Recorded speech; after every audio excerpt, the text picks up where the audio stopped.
Kamala Harris used child actors in a video to promote going to space. Now, who cares really? But, except, it's sort of, how much propaganda do you need? And does this point to why movements like the whole Let's Go Brandon thing take off? Because you just want some authenticity and a bit less sterile propaganda bombarding you. What does it mean when politicians and media conspire to create content like this? Why do they do it? And should they stop? A video meant to sell children on the wonders of space exploration featured US Vice President Kamala Harris alongside a quintet of child actors who auditioned for their roles, it has been revealed.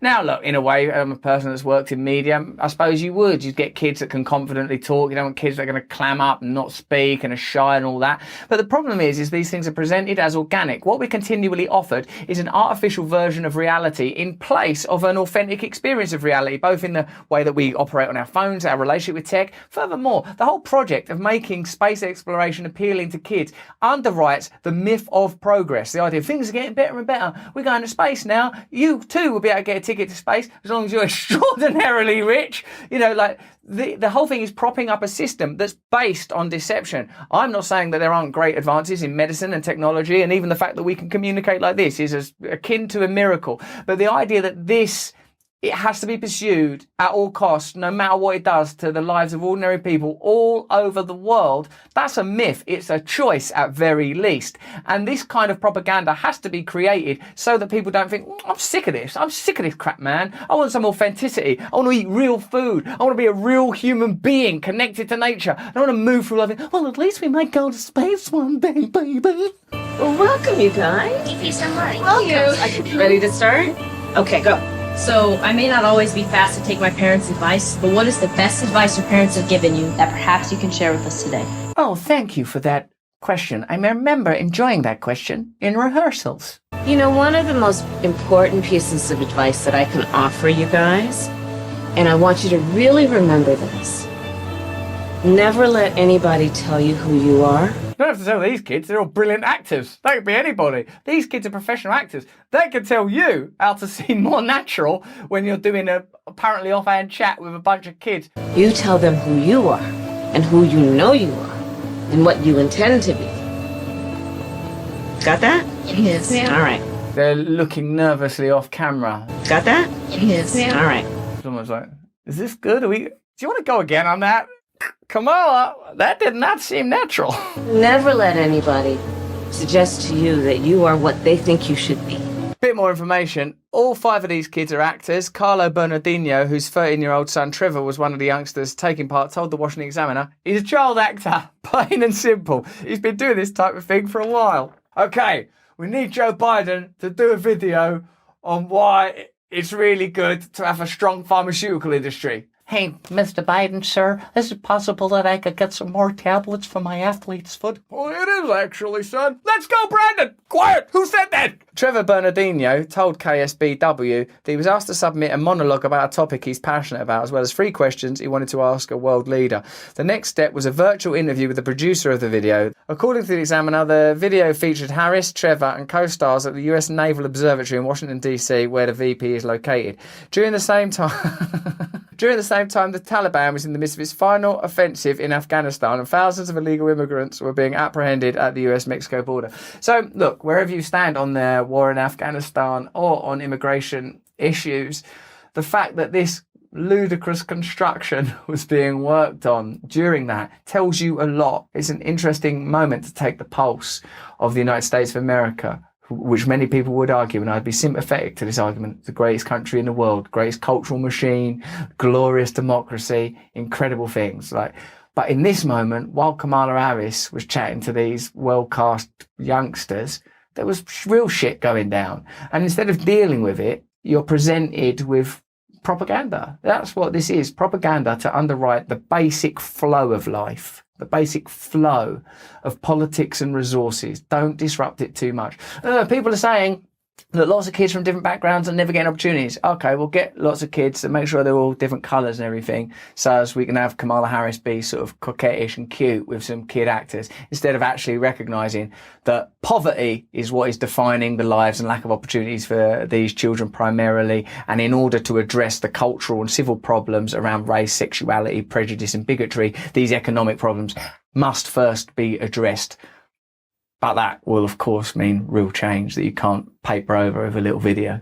I got more advice. You just let me The official video, as of Monday night, had approximately 2,000 likes on YouTube and 5,100 dislikes. Comments had been disabled. That ain't that the world in microcosm. If things ain't popular, shut down people's ability to comment on it. Control it, censor it, fill the screen with lies and deception. Look, I recognise as a person that works in show business, there are practical considerations, but this is not entertainment, the industry that I have come from. This is politics, which is meant to be about dealing with power and assuring that power gets to the places it needs to get to make the majority of people's lives as good as possible. We know that's a total bluff, blag, lie, that what politics really does is ensures the interests of the powerful cannot be resisted by ordinary people. That's the function of government. To dress that up and disguise it with these adorable children and Kamala Harris is propagandist at best.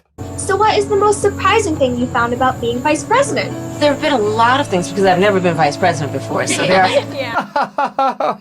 To kids, don't they say the darndest things? Look, this whole exercise, like in its synthesis, in its saccharine sweetness, in its banality, is a window into the kind of fluffy deception that we're continually bombarded with, pummeled with, in order that elsewhere incompetence and lasciviousness and venality can succeed. So while this is ultimately an innocuous pap story about promoting, the space industry, and let's face it, it is an industry now, it's revealing because you can see the lengths that people go to and the means they use in order to make public figures seem normal, appealing, affable, easy to talk to. When, for what? For why? Why not just get on with the bloody job of creating a better, fairer America, opposing corrupt power where it exists, affording opportunities for change to people that need it and deserve it. Oh no, that's hard, and that would affect the interests of the powerful. What we should do instead is cast some lovely looking kids, coach Kamala Harris to the best of our ability to try and seem normal for 15 minutes on a bloody balcony. There are many new things, but I'll tell you one of the things that I'm really excited about, and one of the reasons for our visit and the time we're going to spend time together today. I'll tell you why we're meeting, because this is an unpopular government, because we've pledged a lot of things that we're unable to deliver, because after all the vitriol directed at Donald Trump, this ain't a hell of a lot better. And lives of ordinary people is not going to improve. And when they notice that, they're going to be disappointed that we've not done anything to stand up to big tech or big pharma. And we're not going to do anything at all to wage war against inequality. So what we've done is we set some nice kids around in a circle, taught me how to make eye contact and seem a little bit normal. And that hopefully will take some of the pressure off this government so we don't ever have to actually do anything like represent ordinary people and the needs of ordinary people. Why are these kids all crying? Are those actors' tears? These kids are good. I really believe they're crying. I am crying. I had dreams. My mom was a scientist, so she would take us to the lab with her, like on the weekends and after school, because she had to work long hours. Look, there is a version of Kamala Harris, a woman of colour, risen through the ranks to become vice president. That's an impressive and powerful story, and it would be more impressive and powerful if it meant more opportunities for other people that are excluded from power, and perhaps more importantly still, a distribution of power so that more and more people have access to opportunity. And by opportunity, I mean a life that you want to live, a life that you're happy to live. Instead of which, there is the participation. Like when she was a little girl growing up with a mum that's a scientist and that, did she think, oh, hopefully one day I'll appear in some piece of lavender propaganda to keep people dumb while the world falls apart? Fingers crossed. Well, if those are the dreams, these are not dreams that should be fulfilled.